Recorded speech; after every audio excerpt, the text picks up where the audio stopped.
In the quiet calm of an autumn afternoon within a city park, a successful businessman, still burdened by the loss of his sister in childhood, pauses to collect his thoughts. His internal struggle intensifies when he observes two young children, their faces etched with innocence, attempting to sell their most cherished toys, their sole aim to acquire food for their ailing mother. This sight ignites a profound stirring within him. What begins as a simple gesture of compassion soon transforms into a life-altering encounter for them all. The late afternoon air in Elridge carried a crispness, infused with the scent of dried leaves and the fading light of the sun.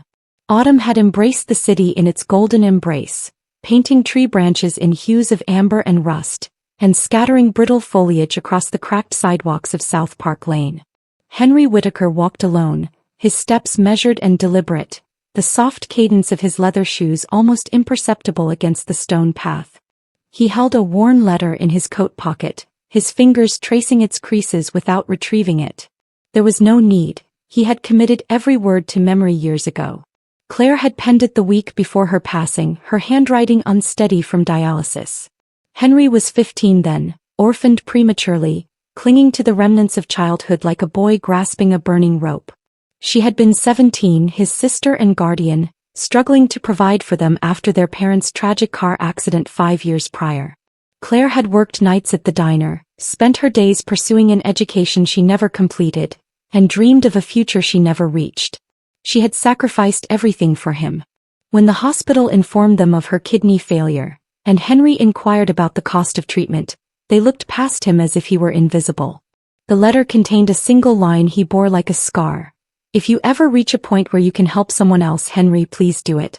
Don't just walk by. He hadn't, not truly. Henry had built Whittaker Holdings from nothing, clawing his way into exclusive circles where he was initially deemed an outsider. He learned their language, adopted their attire, and surpassed their expectations. Yet none of it had brought Claire back. None of it had eased the pain of her dying alone in a sterile room while he waited outside, clutching a bus ticket home and devoid of funds for her care. As he passed a weathered bench at the park's edge, something pulled him from his reverie, a soft, hesitant voice, clear enough to pierce his introspection. Perhaps if we move closer to the bus stop, more people will see us, the voice suggested. Henry turned his head. On the curb near a lamppost stood two tiny figures, a young black boy and girl, neither appearing older than 5. They were bundled in ill-fitting coats that reached past their knees. The girl's braids were adorned with faded pink ribbons, and she held a worn teddy bear tightly against her chest, as if it were her very heartbeat. The boy clutched a red toy car in both hands, its wheels scratched from play but still glistening in the sunlight. They had placed a torn piece of cardboard on the ground, on which shaky rain-streaked marker proclaimed, "Selling Teddy and Lightning for food. Our mom is sick." Henry's breath hitched. The boy's name was likely Zane. He had the look of a Zane. The girl, perhaps Surrey, names Claire would have adored. He watched as Zane held up the red car, turning towards each passerby with an ingrained hope. "It's really fast," he told a woman in a blazer. She glanced at him, wrinkled her nose, and crossed to the opposite side of the street without a word. A man in a sports coat offered a tight-lipped smirk as he passed. "Look at this," he muttered to his companion, "teaching them to hustle before they can even spell." His laugh was thin and bitter. Surrey blinked hard but did not cry. She clutched the teddy bear tighter. "He's clean," she said quickly, her voice barely a whisper. "I wash him every week." Henry's heart sank. He saw Claire in their faces, not in their physical features, but in the way they stood close, shielding each other, in the way they spoke. Not like children but like survivors. Henry's hands clenched into fists within his coat pockets. He did not step forward, he did not speak. He simply watched as hope dimmed behind wide eyes, as small hands folded the damp cardboard and gathered the only 2 toys they possessed. The boy led, the girl followed closely, holding the bear as if it were sacred. They turned down a side street, their small backs straight with stubborn pride. For a fleeting moment, he considered turning away, convincing himself he had already done enough, that the world had already taught him to mind his own business. But then he felt it again, that quiet echo of Claire's voice, not from the letter but from memory. "If you ever get to a place where you can help someone else, Henry, do it." And this time he did not argue with her. With quiet, measured steps he approached his driver who waited by the car, an eyebrow raised. "We're taking a detour," Henry stated simply, his eyes still fixed on the children disappearing past the broken pharmacy. He didn't know what he would do when he caught up, but he knew one thing. He couldn't let the city that had failed Claire fail them too. And so Henry Whittaker followed, wordless and resolute, two children he had never met, into the fading light of a city still learning how to care. Zane stayed close to the edge of the cracked sidewalk, his hand gripping lightning with white-knuckled resolve, while Zuri lagged a step behind, holding Teddy tight against her chest as if he might vanish if she let go. Henry walked just behind them, maintaining his distance, unsure if they would suddenly flee if he got too close. They remained silent until they reached the corner of 18th and Wallace, where a shuttered pharmacy stood like a relic of better days, its windows obscured by grime and old graffiti fading under the weight of time and neglect. Zane stopped near the rusted gate beside it and looked back. Henry hesitated, then crouched to their level. "Can I ask you something?" Zane tilted his head, uncertain. "Why were you out there? I mean, selling those toys." The boy bit his lip. "Because we didn't have any more food. We had cereal but it's gone, and Mommy didn't get up yesterday. She just keeps saying she's tired and her voice is quiet. I tried to call for help but we don't have a phone anymore. I thought maybe." He trailed off, shoulders slumping. Henry looked at Zuri. She wasn't watching him. She was watching the door to their apartment as if afraid it might disappear. He gently turned his attention to her. "Teddy," he said, "your dad gave him to you." She nodded once, then whispered, "Before he went to work on a big building. Mommy said he wasn't supposed to be up that high, but the man in the suit made him. Then the thing he was standing on broke and he didn't come home." Henry felt his breath catch in his throat. He looked at the bear in her arms, one eye slightly askew, the seams worn thin from years of being loved too fiercely. "And you were going to sell him anyway?" She finally looked at him then, those big brown eyes fierce and small all at once. "Only for Mommy," she said, "because if she goes too, then there's just us, and I don't think we can do it with just us." He swallowed the lump in his throat, blinking back the burning sensation behind his eyes. "You're 5. They both nodded. "That's a lot for 5, he said softly. Zane stood a little straighter. "We don't want nobody to take us away," he said. "Mommy said when people get sick and no one helps, sometimes bad men come and take kids to places." He looked down at Lightning. "We want to stay with her even if she's tired." Henry stood, the cold suddenly seeping through his coat. He looked up at the building in front of him, the paint peeling from the door, the knob dented and loose. He thought of Claire, how she used to barricade the bedroom door with a chair when they lived in that shelter, how she would press her ear against it at night and listen for trouble while he slept, how she never let him feel how terrified she was. "Can you take me inside?" he asked. Zane looked to Zuri. She gave a slight nod, then stepped forward and pushed open the door. The hallway was dark, lit only by a flickering bulb. Inside their apartment the air was still. Drawings were taped to the wall, crayon sons and stick figure families with too many smiles. On a worn sofa lay their mother, Amia, her skin pale, her breath shallow, a faded blanket barely covering her frame. Zane whispered, "She doesn't like hospitals." Zuri added, "She said people don't always come back." Henry walked closer, cautious not to startle anyone. He knelt beside the woman, saw the tremor in her fingers, the beads of sweat at her hairline. She didn't wake. Something ancient and unmovable shifted inside him. He turned to the children. "We're going to help her," he said, "but not with Teddy or Lightning. You keep those." Zuri clutched her bear tighter. "Are you sure?" Henry didn't answer. He was already pulling out his phone, not to call for backup, not to send an assistant, but to call the hospital directly. "This is Henry Whittaker," he said, his voice like steel in winter. "I need a private ambulance to South Wallace Street. Yes, now." He hung up and looked at the children. "Go get her shoes," he said gently. "We're not letting her slip away." And as Zane ran off and Zuri trailed behind him, Henry reached for Amia's hand, gently covering it with both of his. He didn't care what she looked like or where she lived or who had failed her before. All he saw were the echoes of a promise he once made to a sister who died too soon. This time he wasn't going to be too late. The ambulance arrived within 15 minutes, its quiet engine humming against the silence of the worn street. Henry stood just outside the building, one hand in his coat pocket, the other resting lightly on Zuri's shoulder as the paramedic stepped inside. Zayn clutched Lightning with both arms now, as though the plastic toy might somehow anchor him to the ground. When they wheeled Amia out on the stretcher, her eyelids fluttered, lips parting to murmur something incoherent.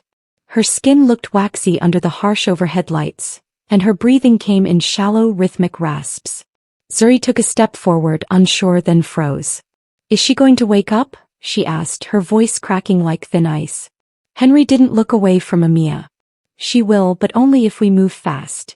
The children followed closely, silent and watchful, as if one wrong word might send everything they loved slipping away. They rode together in the back of the ambulance, Henry between them, knees bent awkwardly in the cramped space. Amia's chest rose and fell under the oxygen mask, wires attached to her arms and fingers. Zayn tried not to look, but Henry saw his eyes dart back again and again. He placed a steady hand on the boy's shoulder. "You're doing everything right, Zayn. Both of you are." At the hospital things moved quickly. Doctors waited at the ER entrance, a private room arranged before they even entered the building. Henry's name still held sway in Elridge, and tonight he was willing to leverage it. The triage nurse blinked when she saw who had arrived with the unconscious woman and the two black children in oversized coats. She adjusted her expression quickly, but not quickly enough. "Is she family?" she asked carefully. Henry's jaw tensed. "She is now," he said, then added with ice in his voice, "Treat her like she matters because she does." Inside the hospital room, Zayn and Zuri sat on the vinyl chairs, knees pulled to their chests, silent and small under the humming fluorescent lights. Henry stood at the window, watching city lights flicker in the distance, one hand still in his coat pocket, fingers curled around Claire's old letter. He hadn't read it in years, but the words haunted him tonight. The attending physician stepped in, flipping through Amia's chart. "Severe dehydration, respiratory infection left untreated. She's malnourished. This has been building for a while." He glanced at Henry, eyes narrowing slightly, clearly uncertain how to categorize him. "She needs to be admitted, possibly several days of care. If you're covering this, we'll need authorization." Henry nodded once. "Do whatever it takes. I'll sign." The doctor hesitated, then lowered his voice. "Look, I'm going to be honest. Cases like this, the city usually calls Child Protective Services." He gestured toward the children. "It's standard." Henry's eyes darkened. "Not tonight. Not these kids. Their mother's not neglectful, she's sick, not absent. And they did what no one else would. They fought to save her with a toy car and a teddy bear." His voice dropped into something heavier, something final. "If you call CPS, you'll have to go through me, and I don't lose." The doctor studied him for a moment longer, then nodded and backed out without another word. Henry turned toward the children. "She's going to stay here for a few days. That's how they help her feel better." Zuri looked up at him, eyes wide, barely blinking. "Are they going to keep us here too?" Henry crouched beside her. "No, sweetheart. You'll stay with me tonight, just to sleep, just until she's well. I promise I'll bring you back to her every day." Zayn furrowed his brow. "Why are you helping us? We're strangers." Henry paused, the question settling in his chest like a weight. "Because once," he said slowly, "I was just like you. I had someone who gave everything for me and I couldn't save her. But I can do this. I can help you." Zuri leaned forward and hugged him, no hesitation, no conditions, just small arms wrapped around a man she barely knew, as if her instincts told her exactly what kind of heartbeat lay beneath the tailored coat. Henry held her back gently, and for the first time in decades, something broke loose inside him. A wall he didn't realize was still standing. He didn't wipe his eyes when the tears came. He did later that night in the guest suite of Henry's home, a space untouched for years. The children curled into a large bed, clean and warm beneath cotton sheets, Lightning and Teddy tucked securely beside them. Henry stood at the doorway long after their breathing slowed, the hum of safety replacing the brittle silence of the street. He'd only meant to buy them dinner. Now their presence filled his house with the kind of stillness he hadn't felt since Claire. And this time he wasn't walking past. Amia regained consciousness on the third day, her voice weak but her eyes clear with recognition. The first thing she asked for was her children. Henry brought Zayn and Zuri in just past sunrise. They rushed to her bedside with such speed the nurse instinctively reached to stop them, But Amia opened her arms and pulled them close, tears running down her cheeks, murmuring apologies they didn't need. Henry stayed by the door watching, letting them have that moment, the one he had once longed for but never got with Claire. Once the doctors cleared her for discharge, Henry didn't take her back to the old apartment. Instead, he had already arranged a new place. A modest, sunlit unit near the community library and only a few blocks from the hospital. The rent was paid for 6 months, the utilities handled, and a social worker from the Whitaker Foundation stopped by weekly to assist with anything Amia might need. When she protested because pride has a voice too, Henry simply said, "This isn't charity, it's equity." He helped her apply for state insurance, introduced her to a woman who ran the local library, and after a short interview, secured her a part-time position managing the children's corner. It was quiet, flexible, and gave her enough to build with, without the weight of survival pressing down on her spine. Henry never brought her or the kids back to his estate, not because they didn't belong, but because he understood now, real help doesn't come with golden gates. It comes with listening, with restoring agency. It means not rescuing but standing close enough for someone to lean on while they rebuild. He set up education funds for Zuri and Zayn through a private scholarship initiative called Claire's Light, a foundation he quietly launched 2 weeks after Mia left the hospital. He didn't attach his name, he didn't hold press conferences. The logo was a simple flickering lantern, and the tagline read, "For the children who wait for someone to stop." One gray November afternoon, after Henry dropped off a stack of picture books for the library's reading corner, Zayn tugged at his coat sleeve. His hands were sticky with paint and glue from a craft project. "Wait," the boy said, fishing around in his backpack. He pulled out a folded piece of paper, carefully smoothed it and pressed it into Henry's palm. Henry opened it slowly. Inside was a drawing in crayon. It showed 3 figures, Zayn, Zuri, and Amia, all smiling, standing beside a tall man with gray hair and a long scarf. Above them floated a red toy car and a brown teddy bear. And below, in thick, blocky letters, it read, "Your mom's friend. Your uncle. You stopped when no one else did." Henry looked down at the boy. "Zayn," he said, his voice unexpectedly unsteady, "this means more than you know." He'd signed deals worth billions without blinking. He'd stared down boardrooms of men twice his age, steeled and unshakable. But this drawing, this child's naming of him as family, it undid him in a way he wasn't prepared for. Zayn just grinned and shrugged as if the truth were that simple. Winter arrived quietly that year, brushing the windows of the city with frost and draping the trees in silver-gray stillness. On the first snowfall, Henry found a thick envelope in his mailbox. The return address was scrolled in crooked letters. "C. Rivers." Inside was a watercolor card, shapes uneven, colors running slightly at the edges, but every inch vibrant. It showed a family of 4. A mother, a girl with braids, a boy holding a toy car, and a tall man in a scarf whose face bore Henry's familiar lines.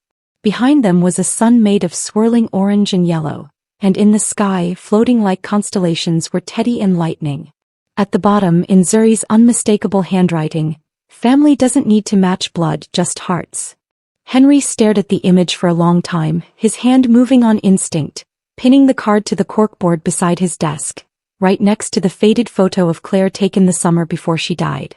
The 2 images sat there side by side, one a memory, the other a promise fulfilled. But this time he didn't stop there. 2 months later, on a brisk spring morning, a crowd gathered at the corner of 18th and Wallace, where a shuttered pharmacy had once stood. Now in its place stood a new building, clean-lined and sunlit, its walls painted with murals of smiling children, open books, stars, and lanterns glowing in the dark. Above the glass doors, in warm bronze lettering, were the words, "Claire's Light Community Center." The ribbon cutting was modest but meaningful. Amia stood near the front with Zayn and Zuri holding her hands. Local families from the neighborhood watched with curious, hopeful eyes. Reporters asked questions. Henry, in his simple wool coat and scarf, stepped to the microphone and cleared his throat. "This center isn't about me," he said. "It's about kids like Zayn and Zuri, about mothers like Amia who fight every day with more courage than I've ever known. It's about what happens when we stop walking past, when we listen, when we care." He paused, scanning the small crowd, then added, "It's named after my sister Claire, who raised me when no one else would. I wasn't able to save her, but today we build something in her name so no one has to fight alone again. Inside the center, there were classrooms for early learning, a reading room for after-school hours, a food pantry, and a health resource office where families could get help navigating systems that too often ignored them. The playground in the back was built on what used to be broken concrete and trash. Now it rang with laughter. Zane and Zuri were the first to run across it, arms outstretched. Zuri turned back and shouted, "Come on, Uncle Henry." He walked toward them slowly, smiling wide, the sun soft on his face. That night, back in his study, Henry poured a cup of tea and sat in silence. The watercolor card still hung beside Claire's photo. He looked at it, then out the window where downtown lights shimmered like stars trying to be seen. He didn't speak aloud this time, he didn't need to. The promise had already been kept. He had stopped. He had listened. And now he had built something that would keep listening long after he was gone. Join us to share meaningful stories by hitting the like and subscribe buttons. Don't forget to turn on the notification bell to start your day with profound lessons and heartfelt empathy.